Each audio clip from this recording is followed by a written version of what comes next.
So, I once again welcome you to the class today, Bhagavad Gita chapter 2. We shall be taking up second part today. And in fact, first part we have covered up to verse number 1 to 50 yesterday already. And the last section, the last sloka that we covered was related to that if one performs his duty, then that gives jnana. Prescribed duty then gives him knowledge, and the knowledge is the basis of liberation. That was the essence of verse number 15 that we covered yesterday. So before we start today's session, let us pray to Shri Radha Bhumiji for their blessings and also seek the blessings of Shri NND Prabhuji, the temple president of ISKCON Mangalore Kulai Temple. ओम अज्ञानतिमिरान्धस्य ज्ञानञ्जनं शलाकया चक्षुरुन्मीलितं येन तस्मै श्रीगुरुवे नमः। ओम नमो विष्णुपादाय कृष्णप्रेष्ठाय भूतले श्रीमते भक्ति वेदांत स्वामिनीति नामिने। नमस्ते सारस्वती देवी गौरवाणी प्रचारिणी निर्विशेषा शून्यवादी पाश्चात्य देश तारिणे। जयो श्री कृष्ण चैतन्य प्रभु नित्यानंदा श्री अद्वैत गदाधर श्री वासादि गौर भक्त वृंदा। हे कृष्णा करुणा सिंधु दीन बंधु जगतपते गोपेश गोपिका कांता श्री राधा कांता नमोस्तुते। तप्त कांचन गौरांगी श्री राधे वृंदावनेश्वरी वृषभानुसुते देवी प्रणमामि हरिप्रिये। हरे कृष्णा कृष्णा कृष्णा हरे हरे हरे रामा राम राम हरे हरे। हरे Krishna Krishna Krishna Hare Hare Hare Ram Ram Ram Hare Hare. So welcome once again. So in the section 1 that we discussed yesterday, that was Arjuna's chapter 1. We are talking about chapter 1. Arjun Vishad Yoga, or observing the armies on the battlefield. We covered these two parts in chapter 1. Preparation for the war, the battle at the Kurukshetra, and also about the Arjuna's doubt, the 4 doubts that Arjuna gave that we discussed in chapter 1. So now today we shall be taking up chapter 2, and 15 verses we have already covered. I think everybody remembers the 4 doubts that were mentioned there by Arjuna. Could anybody unmute and tell what were the 4 reasons for not fighting? Compassion, no enjoyment, sinful, and family tradition, and indecision. Okay. Thank you, Mataji. So fear of sinful reactions. If he kills Kauravas, then killing of gurus and the senior persons or elders and their friends and brothers in the army of both sides will incur sinful reaction. So today we take up this next part, that is verse number 16. And you can see here on the screen. Is my screen visible clearly? Yes, Prabhuji, Hare Krishna. Yes, somebody would like to read this one first. Yes, Richa. Hare Krishna. Yes, Richa. Hare Krishna, Prabhuji. Nasat vidyate bhavo na bhavo vidyate sata ubhyoropi drashtunta stvana nyostav darshabhi. Those who are the seers of the truth have concluded that that of the non-existent, the material body, there is no endurance; of the eternal, the soul, there is no change. This they have concluded by studying the nature of both. No, the important word here is Tattva Darshan, seers of truth, the wise people who knows the fact, the reality of the matter. What they say that the body is not non-existent. Body is not eternal. It is temporary and it is subject to many changes. We know that body undergoes 6 changes. First, person takes a birth, living entity takes a birth, then it grows, then exists for some times, produces some effect, then dwindles, and ultimately there is death. So body is subject to these changes. And within the body, within the heart, there is, soul and super soul. But the soul, though it is present in the heart of the living entity or the body of the entity, but it does not undergo the changes which the material body undergoes, because the soul is eternal, and we know eternal or transcendental objects or persons do not undergo any kind of change. So the main point here is, which is to be emphasized, is that soul is not subject to any kind of change. It has basically, as a matter of fact, there is no relationship between the soul and the body. When there is no relationship, that means that if Arjuna kills Kauravas, then he is not, in fact, killing the soul at all. So he has to exercise this knowledge that he is not killing the soul. Soul will remain as such, even if the material body is slain or killed. So you can see here on the picture left-hand side, this is a spiritual world, Goloka Vrindavan, Lord Krishna with his pastimes. And this is material world. Here, where living entity remains here. Ved Vyasi is perhaps picturized here writing the Bhagavad Gita. So the wise people know that this body is going to undergo all these kind of change. But what are the material person, materially contaminated persons? They are ignorant. And that is why Lord Krishna has to tell all this knowledge to Arjuna. Why they are ignorant in what sense? They are ignorant. They consider themselves as a body only. They don't identify their real original nature as a soul. And Bhagavad Gita is basically the point of issue. The main point here is to explain that knowledge, to enlighten Arjuna that you are not killing the soul. You are not killing the soul of those your enemies. You are just killing their body, which are already subject to changes. And this we are ignorant sometimes because first there is body consciousness. Secondly, sometimes we consider ourselves as God, and God means we consider ourselves as omnipotent. We can do anything. That is not the truth, in fact. So this kind of knowledge is available only with the wise people or the seers of truth, or the persons who knows that body is subject to changes and it will ultimately vanish, the last stage, or it will ultimately get killed, or vanish, or death has to occur. But the soul is not affected by this kind of change which the material body undergoes. Yes, next, Mataji. After Riya Nursery, Richa Jain Mataji, and then Chanda Mataji. May I, Prabhuji? Hare Yes. Krishna. Then Richa. Okay, okay. Yes, yes.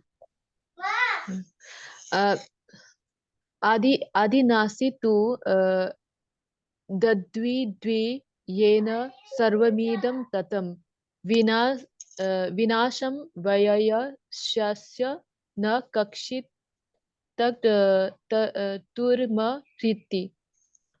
That which pervades the entire body, you should know to be indestructible. No one is able to destroy that imperishable soul. Hare Krishna. Thank you. In continuation, now Lord Krishna is saying that which pervades the entire body. What is the symptom of soul in our body? How do we know that we have a soul? Anyone? Consciousness. Very nice. So the symptom of soul is consciousness. Now let us take an analogy. There is sun which is covered with clouds now. So can we say that sun does not exist? We see the light of the sun on the ground. If there was no sun, it would have been dark. But daytime, when sun is there in the sky and they're covered with clouds, yet we can see the light.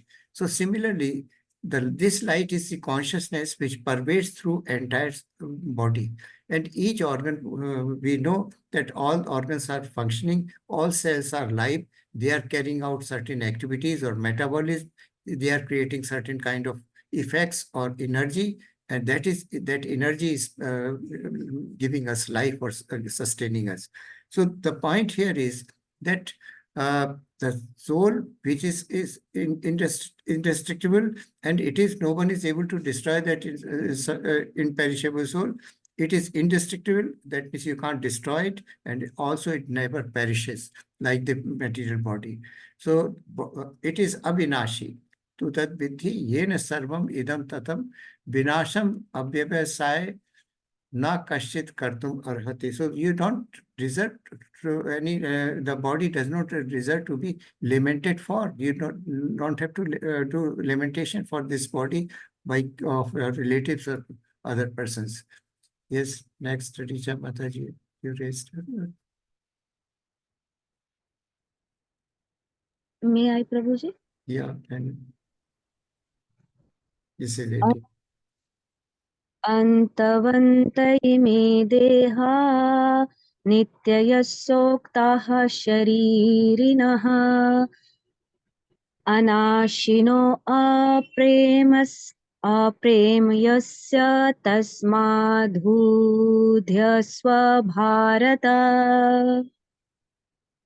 The material body of the indestructible, immeasurable, and eternal living entity is sure to come to an end. Therefore, fight. Hare Krishna. So now Lord Krishna has taken another approach to convince Arjuna about the fight.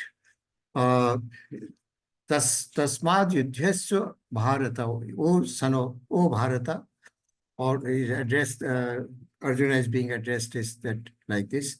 So you stand up a fight because that this material body, if you don't kill, ultimately it will die because it is subject to material changes. So if better, you are on the on the basis of religious principle, on the basis of just cause or morality, and because Krishna is telling Arjuna to fight, so you should fight. Because if you do not fight and kill your enemy, the result will be that this body, on its own, will ultimately vanish some or other day. So this I'll come to it now. Another point about the soul here, I would like to highlight that first, that soul, the consciousness, our consciousness is the result of presence of soul. And the soul, there are two Upanishads where it is mentioned. One is Svetasthara, in which it is mentioned the size of the soul. So, do you remember what is the size of the soul in from level 1?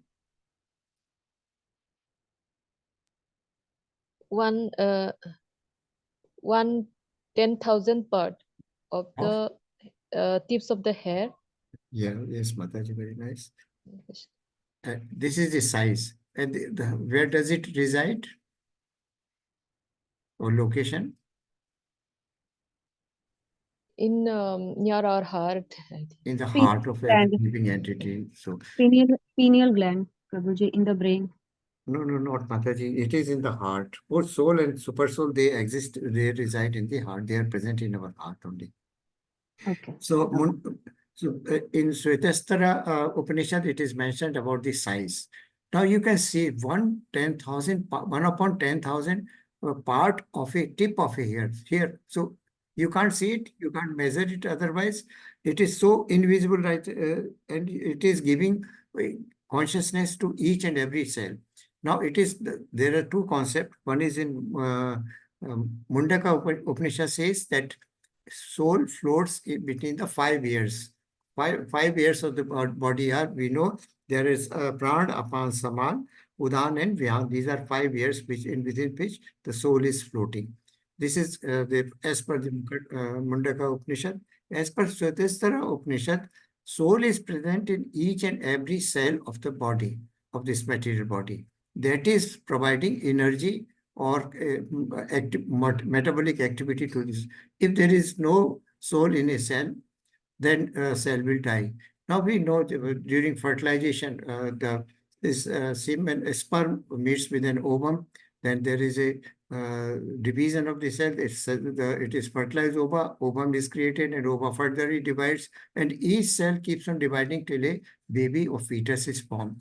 So That means if they had no soul, they had no consciousness, and they acquire different kind of functions and shape and structure and size also.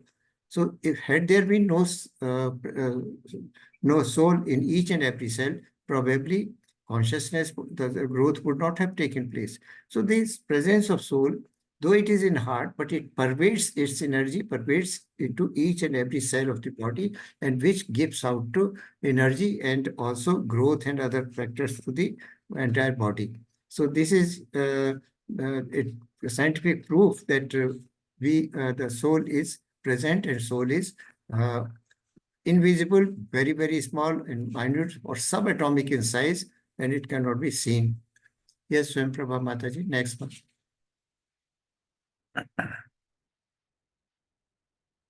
Please unmute yourself. Hare Krishna Prabhuji. Yes, Mataji. 19th one, is it? Yes, Mataji, 19. Oh, I thought 20th. Okay. Ya enam veti hantarai yaschainam manyate hatam ubhau tau na vijanito nayam hanti na hanyate. Neither he who thinks the living entity, the slayer, nor he who thinks it slain is in knowledge. For the self slays not, nor is slain. Hare Krishna. Thank you, Mataji. So it is clear here that the living entity, the slayer, nor he who thinks slain is in knowledge. That means a person who thinks that the soul, living entity here is indicative of soul, not the material body. So one who thinks that soul can be killed or soul can kill others, so it can it can be killed. Neither soul kills anybody, nor the soul is killed by anyone. So this kind of knowledge, if there is no person does not possess, it means that he is totally ignorant. That means soul is never killed, though it is very, very small, is subatomic in size. It is spiritual, whereas the material body is subject to perish, to getting perished and vanished, also subject to changes. So what is basically killed is the material body, not the soul, because soul is subatomic, very small, and it is not within the purview of being slain. Neither it can be slain, nor the soul can kill anybody or can slay anybody. So Krishna says that, so on religious principle, you should fight, stand up and fight. So neither he who thinks the living entity, the slayer, nor he who thinks it is slain is in knowledge. He is ignorant. One thinks that soul can be killed or soul kills anybody else. So soul does not kill anyone, or because it is beyond this material conception. It is transcendental. Yes, next one, 2.20. Anyone? Yes. Shloka Prabhuji, I like the shloka. Yeah. Yes, sir. Yes, sure. This one, I'll read. Mataji. Shall I read? This one we have finished. 20th one. 21. This is 20th, yes, ma'am. Najay. Yes, Shall I it's read? very beautiful shloka. Yeah. Okay. न जायते म्रियते वा कदाचिन् नायं भूत्वा भविता वा न भूयः अजो नित्यः शाश्वतोऽयं पुराणो न हन्यते हन्यमाने शरीरे. Thank you, Prabhuji. धन्यवाद. Very nice. For Yes. the soul, there is neither birth nor death at any time. He has not come into being, does not come into being, and will not come into being. He is unborn, eternal, ever existing, and primeval. He is not slain when the body is slain. Hare Krishna. Thank you, Mataji. So this is one of the shloka we must remember as well. It's beautiful shloka. Soul is neither birth, for the soul there is neither birth nor death at any time. That means it is eternal, it is transcendental, because it is part of the part and parcel of Supreme Personality of Godhead. His presence in the minute form is there. It has got same opulences which Lord possesses, but in a very, very qualitatively same, but the quantitatively it is very, very fractional only here. So when Lord, when Lord is present, how Lord can be killed? He is transcendental, and the soul is part and parcel. In Bhagavad Gita 4.35, Lord Krishna says that you are part and parcel. And also in Chaitanya Charitamrita Madhya Lila, it is mentioned that Jivera Swarup Hai Nitya Krishna Dasa. The reality is that we are part and parcel of Lord and also eternal servitor of Lord. But Arjuna here is forgetting this relationship with Supreme Personality of Godhead. He is considering that he is the doer. He is not, he is the, he will be labeled as a killer of the enemies. So this is the ignorance on the part of Krishna, part of Arjuna. But Krishna says that you should fight for the, as earlier said, I mentioned, that firstly it is Krishna's order that fight and kill the enemy. Secondly, he is fighting for a just cause. This is a principle of religion that this battle is taking place. And secondly, thirdly, he is a Kshatriya. And duty of Kshatriya is to kill his enemy. Besides, I will tell you other qualities when we come over to next verses. So first is soul, there is neither birth nor death at the time. Secondly, he has not come into being, does not come into being, and will not come into being. This is a very philosophical sentence. Really, it means the soul is eternal, like primordial Lord. So Krishna is Adi Purush. So it is not known when the first living entity or when the soul came into existence. So it is eternal. It has not come into being. Nobody knows when it came into being. So it has not come into being for these people only, and does not come into being. It does not come into being. That means it has endless origin. There is no source of it. The source is of Krishna, but when it came into, and how does it come into existence is not known and will not come into being. Now we know that a living entity has a soul. At the time of death, the soul departs from the body, consciousness is gone because it is a predominant symptom of soul, and the soul assumes another life form in another person or living entity. So this is the mentioned here that has not come into being, does not come into being, and will not come into being. He is unborn, eternal, ever existing, and primeval, like just now this word I used, primeval. Lord Krishna is primeval, you say Adi Purush. So before him, Krishna, nobody existed. Everything came after Krishna. He is not slain when body is slain. We have already discussed this point. So this is a beautiful verse worth remembering. Yes, next one. Anybody else would like to read? Doesn't matter if you can't read Sanskrit verse, part of it, you can read even the translation. There is no problem. But please, my request to all of you that we must participate. Hare Krishna Prabhuji, can I read? Yes, Mataji. Veda vina shinam nitya ya enam ajam avyayam katham sa purusha partha kam gatayati nanti kam. How can a person who knows that the soul is indestructible, eternal, unborn, and immutable kill anyone or cause anyone to kill? Hare Krishna Prabhuji. Krishna is now testing the psychology of Arjuna here. Now, in our times, we know the scientists say that the scientists accept that body is subject to change. We take a birth, that body structure, the internal organs, everything is of different shape. As we grow, it becomes a different, there is a change in the size and shape and the functions.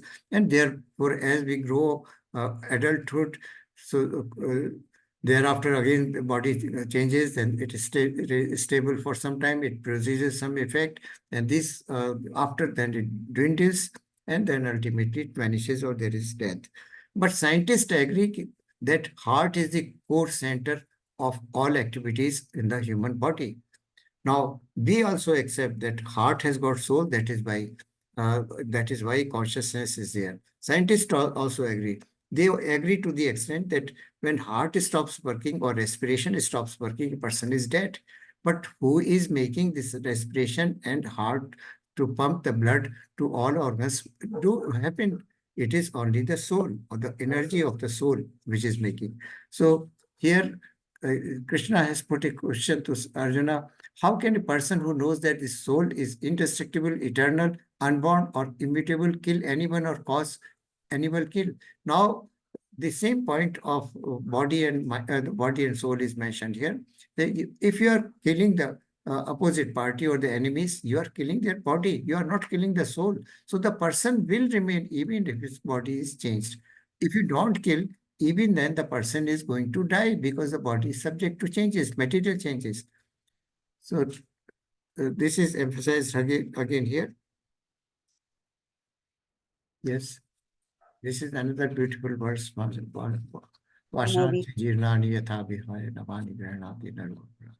Yes. वासांसि जीर्णानि यथा विहाय नवानि गृह्णाति नरोपराणि तथा शरीराणि विहाय जीर्णान् अन्यानि संयाति नवानि देहि. As a person puts on new garments, giving up old ones, the soul similarly accepts new material bodies, giving up the old and useless ones. Hare Krishna. Prabhuji. Very nicely recited. So now Krishna here is addressing the lamentation or tears of Arjuna. Why are you lamenting? Now, do you lament or roll down your tears when you change a dress? It is dirty. We change a dress. Do we really cry when changing a dress, new dress? We don't. So this is what Krishna is giving an analogy here. Like a person puts on new garments, giving up old ones because old is torn or probably faded or is not required. That is compared to the body. Similarly, the soul is the main main object which is changing its body from time to time. So if this kind of change is bound to happen, so what is the problem in killing? So you must stand up and fight because these changes are bound to occur. This picture shows, in fact, that a baby is born here. You can see that it grows, adulthood, Kaumaram, Yavram, Jara, that this old person and ultimately dies, and then again person, the birth takes again. So this kind of activity is always going on. And the same, maybe let us assume for a minute that the same soul is passing after the death into the another form of life. So soul is not getting ill. It is only just changing the dress or changing the material body. So this is the change that is happening. So you should not grieve. You should not lament because you are not killing the soul. Soul can't be killed. The symptoms of souls are defined and also the quality or attributes of soul Lord Krishna has defined. Yes, next one. Yeah, these all verses are very popular and very common, read everywhere. Again, continue with the symptoms of some new devotee would like to pick up. Saintani Mukherjee Mataji. Yes, Prabhuji, I will take up. Hare Hare Krishna. Krishna. Thank you. Nenam chidanti shastrani nena dahati pavaka na chaitam kledayanti apona shosayati maruta. Shoshayati maruta. The soul can never be cut to pieces by any weapon, nor burned by fire, nor moistened by water, nor withered by the wind. Hare Krishna, Prabhuji. Thank you, Mataji. So the four properties of soul have been described here. Cannot be cut it by any piece into pieces by any weapon. Water cannot touch it. Winds cannot wither it, nor it can be burnt by fire. So this is the property here. Yes, Mataji, continue with this one also. Hare Krishna, Prabhuji. Achidhyatu yam adhyayo yam akledo shoshya evacha nitya sarvagata sthanur akalo yam sanatana. This individual soul is unbreakable and insoluble and can be neither burnt nor dried. He is everlasting, present everywhere, unchangeable, immovable, and eternally the same. Hare So, Krishna Prabhu. thank you, Mother. So, furthermore, the attributes of soul, it is, let us from the top 12 o'clock position, it is unbreakable because it is so subatomic structure, 1/10,000 part of the tip of a hair, that it cannot be broken. It is not visible even. It is insoluble. No chemical or water can touch it. Neither burnt or not dried, burned by the fire, nor it is dried by the air. It is everlasting. Shashwat. That means it is everlasting and it is present everywhere. We have already discussed that it is present in each and every cell of the body. It is unchangeable. It is unchangeable. That means the body, material body is subject to those kind of changes, but the soul is not subject to any kind of changes. It is immovable. Immovable means it remains stationary at its place and exerts the symptoms of consciousness throughout the entire body, or influences the growth and maintenance and ultimate decay of all the cells within the organs, different organs. So this is here. Yes, next one. Continuing with the property of or the rather attributes of soul. This is the verse here. Hare Krishna Prabhuji, you want me Yes. to continue? Yeah, Mataji, there is no. Avyaktuyam achintuyam avikarya yam uchyate tasmad evam vidita ainam nanu sochitam arhashi. It is said that the soul is invisible, inconceivable, and immutable. Knowing this, you should not grieve for the body. Hare Krishna. So Krishna is now again addressing same thing because he was grieving that I will earn a sinful reaction by killing my elders, and they are so, he had so much compassion for all of those persons, and he was also stating that there shall be no enjoyment if I kill all these people.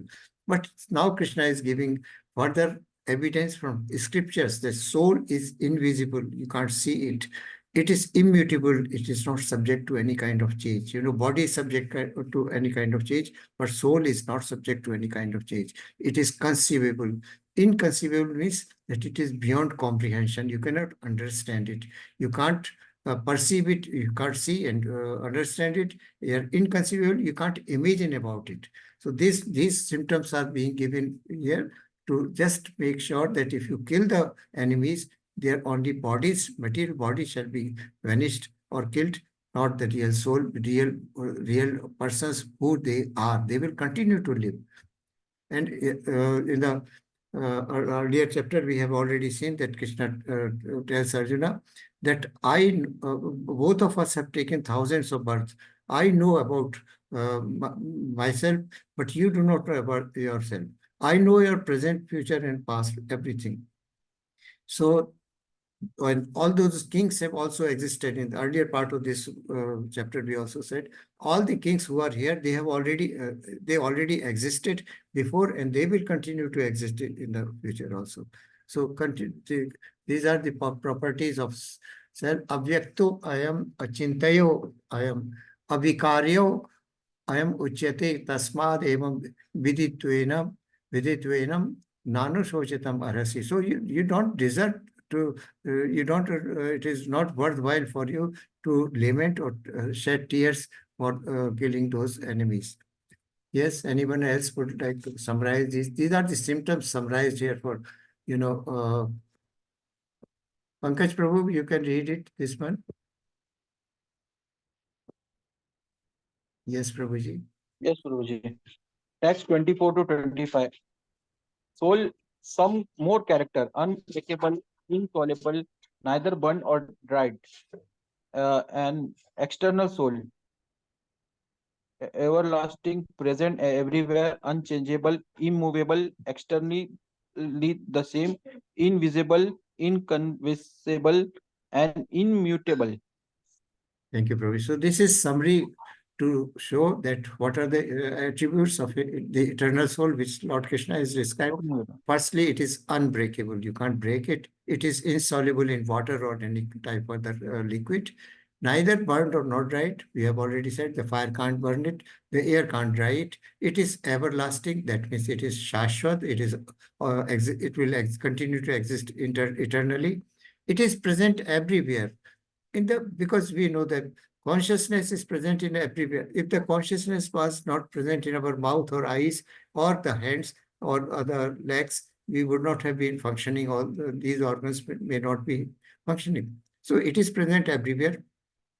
It is unchangeable. It does not change. The material body changes only, but the soul remains unchangeable, immovable. It is fixed, stationary, residing in our heart, and eternally the same. The same soul is transferred after death to another body. We discussed about, some Mataji asked about this question, what happens? In fact, the soul, the next form of life is desired, is based on our desires, unfulfilled desires. I mentioned the intense propensity at the time of leaving body. That is basically our desires which shape our next form of life. Because whatever unfulfilled desires we have carry forward to the time of our leaving this body, they are carried forward to the next form of life also. And we'll come to know, we'll see the pictures ahead. If one is very fond of eating, or voracious eater and always eating indiscriminately, whether it is right to eat, correct to eat something or not, then he is given next body of hog or a pig, because we know pig does not discriminate. It indiscriminately eats everything, whatever it gets. It doesn't discriminate with a delicious dish or stool, or even the dirtiest thing over in the gutter. So these desires are the cause of our rebirth. Or when we do not have desires, we surrender our all activities to Lord Krishna, then the cycle of birth and death is broken. So, and next property of the soul is described as invisible. We can't see because it's such a small, even electron microscope or the finest microscope cannot see it. Inconceivable, beyond understanding. Immutable, that does not undergo any kind of change. So these are the facts which describe which are the properties or attributes or qualities, or rather symptoms of the eternal soul. Yes, next one. Anybody would like? But someone who has not read, it. No need to decide. If you can read it comfortably, no problem. You can read the translation, but please participate.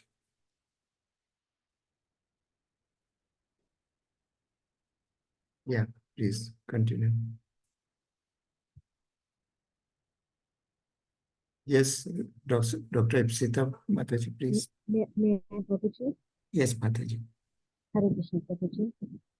Atha chainam nitya chatam nityam va manyase mritam tathapi tvam mahabaho nainam shochitu maharshi.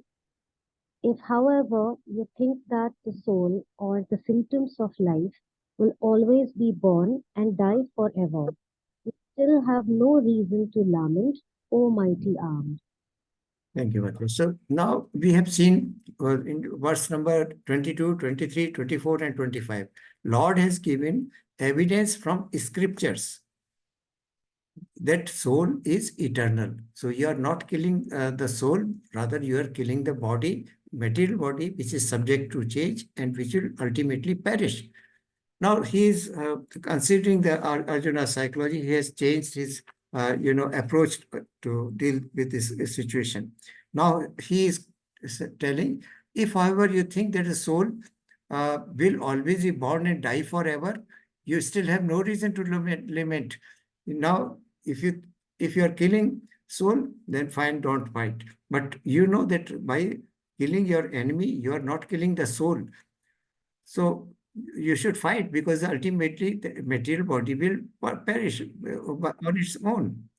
So now he says that if you think that soul will die and will be born again, if you have that kind of doctrine in your mind, then there should be no reason, because the person whom you are killing now, believing that you are killing the soul of that person, and he shall be reborn with another soul. So what is the problem in fighting? And your lamentation on this ground is incorrect. Now, it is a sarcastic remark, in fact, agitate the mind of Arjuna, what Lord has used. It is Mahabahu. Oh, mighty armed person, you are such a respectable warrior, and everybody respects you. You're such talented in this art and science of, warfare. So, Mahabahu, why you should not fight? There is no reason for you to lament or shed tears, and this is still standing in the battlefield. This is another beautiful verse here. If I were think that the soul or symptoms of life will always be born and die forever, if you don't accept the dictum as stated in the scriptures, and you think that soul will die and you will be killing these persons, and they will be reborn with the same soul or maybe other soul. So there is no reason to limit, because you are not killing anybody in this case. Yes. Thank you, Mataji. Next. 27. In relation to 26, I would like to further add that, in fact, sometimes violence is required, and for a Kshatriya, standing in the battlefield, violence is his duty. Violence means his duty is to kill the enemy. That is how one of the quality of, and Krishna is present in Kurukshetra, and he's asking, so it becomes all the more he's bound in duty. So to fight and kill the enemies. This is the point here mentioned. Yes, 27, verse 27. Anyone? Or anybody would like to read again? Please come forward. Hare Krishna, Prabhuji. Yes, Can I? Yes, please. Tatashiya hi dhruvo mrityur dhruvam janma mritasya cha tasmad apariharye rite natyaham sochitam arhashi. One who has taken his birth is sure to die, and after death, one is sure to take birth again. Therefore, in the discharge of your duty, you should not lament. So Krishna is here still addressing the lamentation part of, because lamentation, he was full of compassion, and the symptoms we exhibited, his skin was burning, his mouth was getting dried up, limbs were and body were quivering and trembling, and Gandhi was sleeping. So this kind of state is being addressed here, and that lamentation, that I can't, sinful reaction and elders, compassion or no enjoy, all these kind of lamentation are being addressed here. Jatasya hi dhruvo mrityur. Dhruv, we know the Dhruv Tara, Dhruv star, we know that it is considered to be atal, and it is considered to be eternal and permanent. So it is eternal truth that death will definitely take place. Dhruvam janma mritasya cha. After that, the janm or birth is certain. So tasmad aparihare arthe. So na tvam sochita varashid. So you don't deserve any kind of lamentation in this condition, and you have to perform the duty of a Kshatriya and in the battlefield. So don't think that you are going to kill them, because even if you kill them, they are going to take birth again. So actually, it is not killing, but because of religious principles, because of my orders, and because it is a duty, found in duty as a Kshatriya, you should fight and kill these persons. Yes, Chandrayanta Mataji. Hare Krishna, Prabhuji. Yes, Mataji. अव्यक्तादीनि भूतानि व्यक्तामध्यानि भारत अव्यक्तानिधनान्येव तत्र का परिदेवना. Yes. All created things are unmanifest in their beginning, manifest in their interim state, and unmanifest again when annihilated. So what need is there for lamentation? Thank you. So again, the same symptom being addressed. What does manifest and unmanifest mean here? Can anybody explain? Manifest means which is taken the form. Unmanifest means which is not taken at the form. Yes, Mati, thank you. So in fact, manifest and unmanifest means something which is visible and something which is not visible, right? When a form is taken, it will be visible. If there is no form, it can't see something. So all created beings are unmanifest in their beginning. So when we take birth, if child take birth, it is unmanifest at that time, right? When the birth is there, the baby is born, it becomes manifest. And then again becomes manifest at the time of death, right? So body is subject to these kind of changes.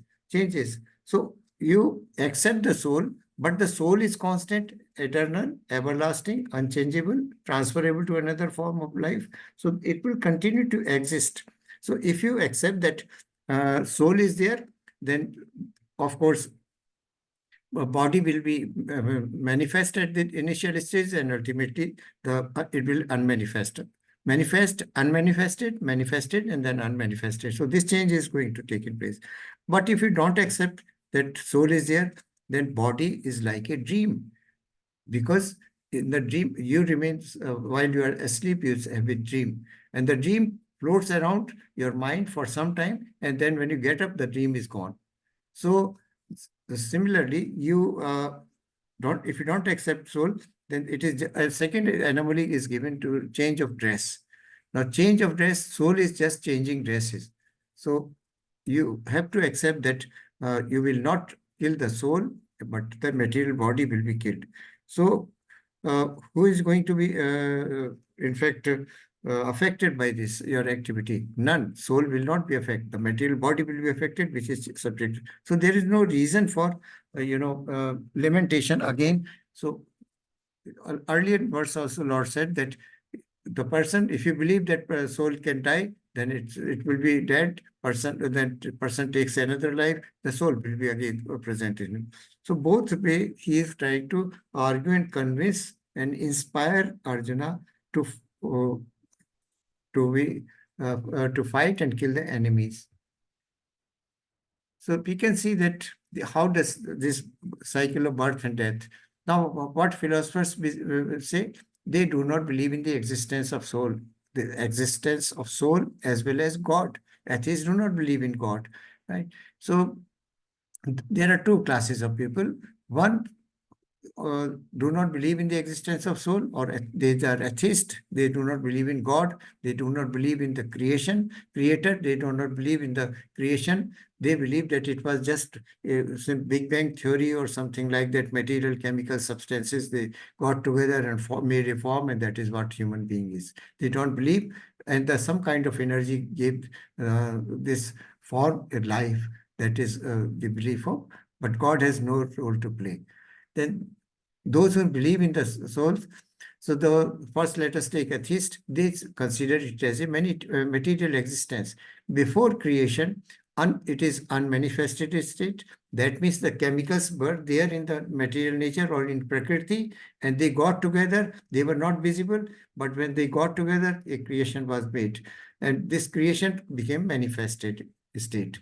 So how does it come? And ultimately, this manifested state will be annihilated, and then ultimately it become unmanifest. So this is a material concept. Now, unmanifested state, what are the five elements which make up make it manifest? Ether, air, fire, water, and earth. These are five gross elements we know, which create a manifestation of a living entity, which ultimately vanishes, and then it becomes unmanifested again. And when it is unmanifested, all the five tattvas, they mix up at their respective places. So many varieties of creation are made by these five tattva, five gross elements: ether, earth, air, water, and fire.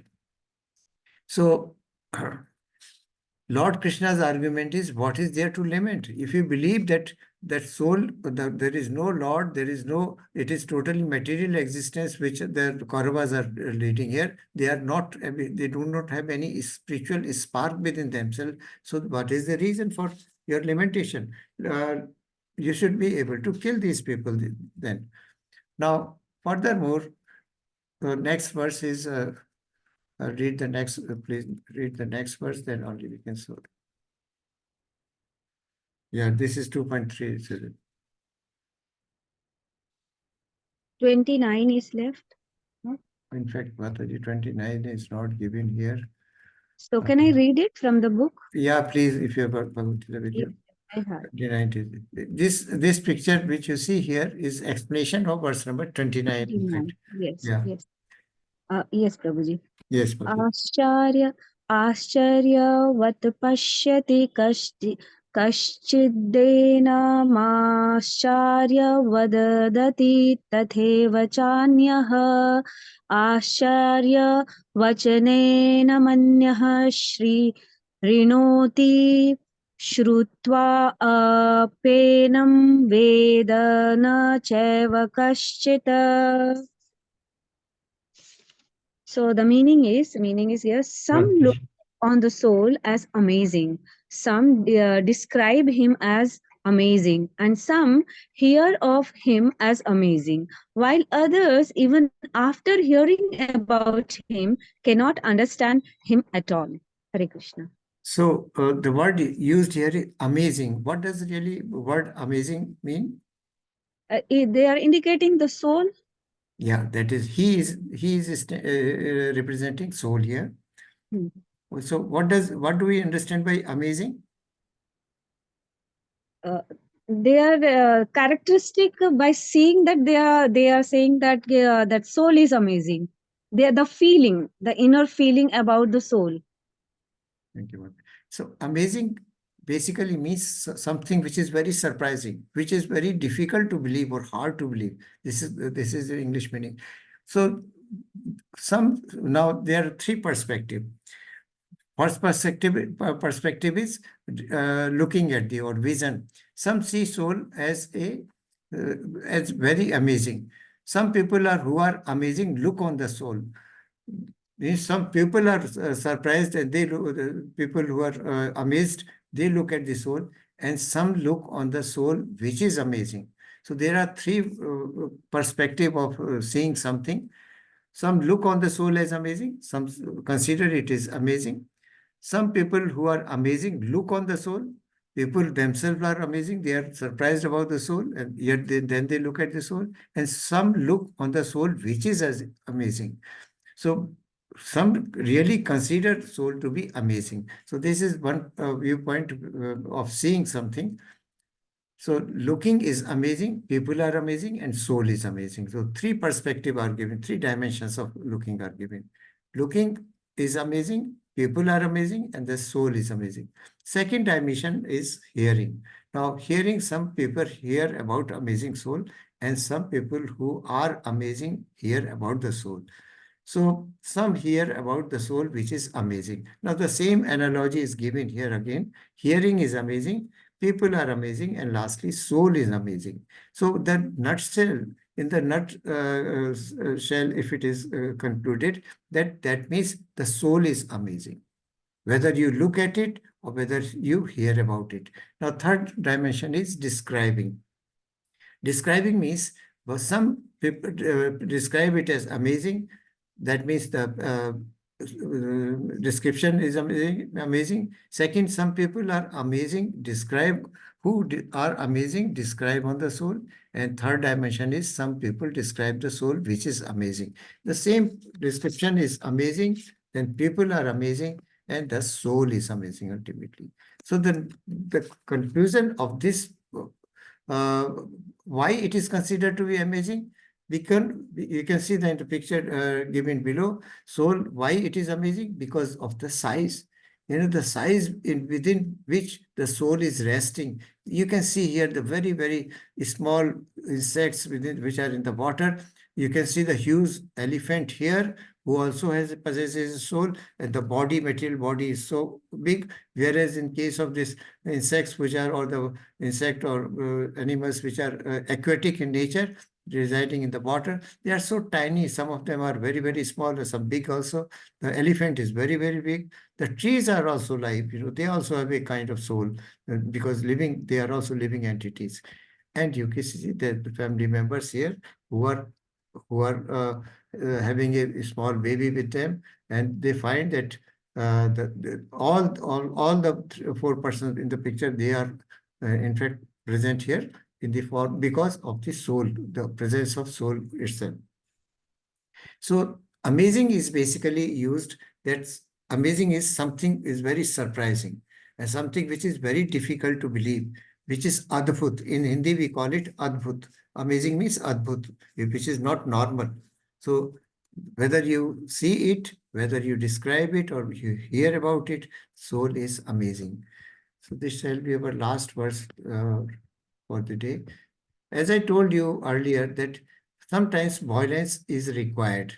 Violence, if there is some kind of crime is taking place, the police or the administration department comes into action and they stop the violence. Maybe they have to use some kind of force of violence to stop that violence. The countries are at war, for some countries maybe for rightful, their rightful reasons to be on war. So sometimes soul is violence is required. Now this picture on the right, you can see a surgeon is operating. Now he's cutting the human body, some part of the human body. Is he doing some kind of violence on this human being? A surgical operation, is it a violence? No. Doctor, No, sir. Saving No. life. Yeah, he's doing it for the benefit of this Sure. mankind. Arjuna, you should stand up and kill all those persons. You do surgical operation on these persons because they have to be cured. And the cure is just killing.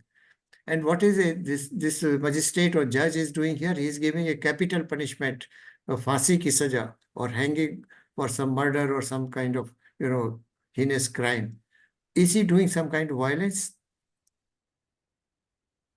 No, sir. Or will he incur any kind of sinful reaction? Arjuna's argument was the sinful reaction will occur if I kill these persons.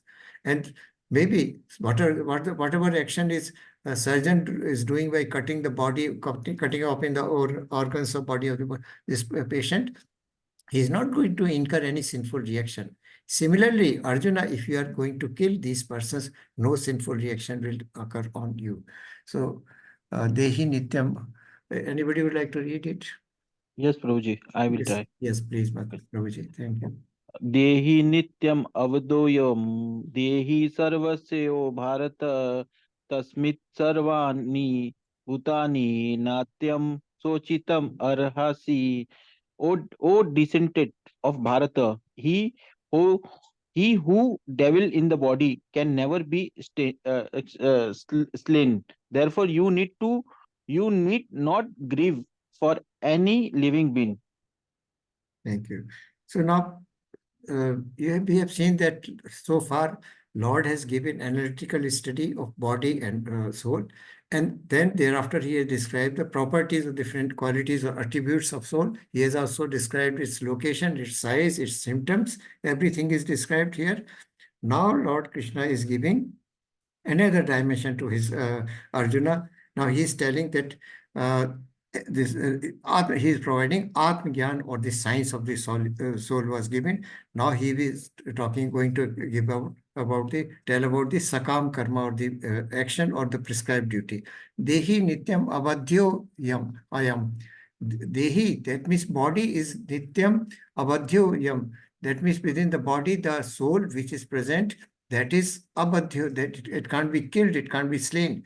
Tasmat sarvani bhutani na tvam sochit arhasi. Therefore, you don't deserve to consider all those things about or grieve about these persons, because you are going to kill not the soul but the body. This is another argument which is Lord Krishna is giving. O descendant of Bharata, he who dwells in the body can never be slain. Therefore, you need not grieve for any. Just to motivate and inspire him that he should stand up and fight, because there is no reason for grieving here or lamenting, because you are not going to kill the individuals, you are not going to kill the soul. The only body will be destroyed, which is ultimately bound to get destroyed later or sooner. So this kind of action on your part as a Kshatriya in the battlefield will not incur any sinful reaction, as it does not incur any sinful reaction for the surgeon or for the judge who is giving death sentence to a criminal. So this is analogy given here, that your action is not going to result into any sinful reaction. We shall come to end of this section, and tomorrow we'll continue from verse number 31 onwards. Any questions or doubts about today's discussion?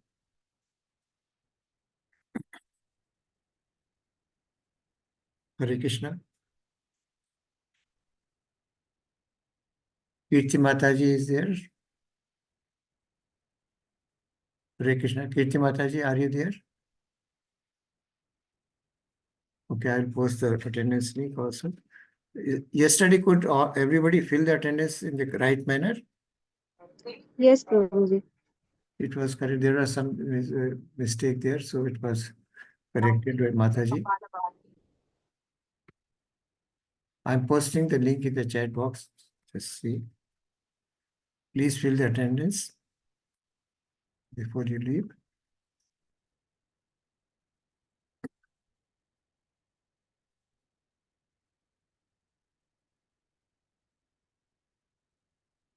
Is everybody able to locate attendance link?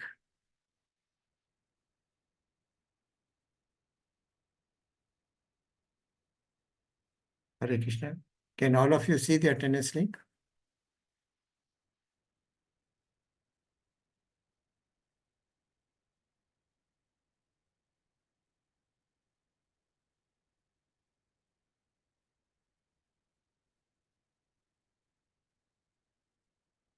Please fill in the attendance before you leave. So we have covered up to 30, verse number 30. Tomorrow we'll continue with another 15 or 20 verses, so that within time we are able to finish it. If there is any question, Chanda, Mataji, you have raised your hand. Any question or doubt? Or addition, correction, or modification you would like to add? No, Prabhuji. Okay. It was for the reading. It was from that time it was Okay. raised up. Thank you, Prabhuji. Okay, Hare Krishna. So we'll close the session today. Om Agyan Timirandhasya Gyananjan Shalakya Chakshur Unmilitam Mena Tasmai Shri Gurve Namah. Om Namo Vishnu Padaya Krishna Prestaya Bhutale Srimate Bhakti Vedant Swaminite Namne. Namaste Saraswati Devi Gaurvani Pracharni Nirvishesha Shunyavati Teshtarne. वाञ्छाकल्पतरुभ्यश्च कृपा सिंधुभ्य एव च पतितानां पावनेभ्यो वैष्णवेभ्यो नमो नमः। अनंत coat वैष्णव की जय, श्री श्रील प्रभुपाद की जय, सभी भक्तों की जय। हरे कृष्णा प्रभु ji and Mata ji, thank you for your association and participating in today's discussion.